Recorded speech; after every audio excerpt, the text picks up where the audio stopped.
Real talk, no? May sasabihin ako. Alam nyo ba, kung marami kang pera, marami kang kaibigan.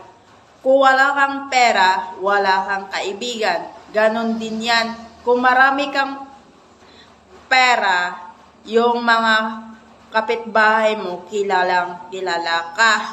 Pero pag wala kang pera, di ka nila kilala.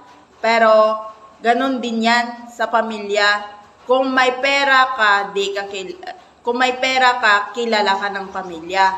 Pero pag wala kang pera, di ka nila kilala. Tingnan mo. Real talk lang sa mga kaibigan ko nga matamaan man dyan or maiguan man, hindi ko yan kasalanan Real talk lang to. Yung kaibigan mo, ikaw, 'di ba? Ikaw isang ganap na vlogger or something, nagpo-post ka lang. Tingnan mo, hindi yan sa magre-react sa'yo, hindi yan sa magko-comment sa'yo. Titingnan niya lang yan yung picture nga ging upload mo or ging post mo, ganun yun. Ganun lang yun siya, titingnan lang. Pero same nga mag-react.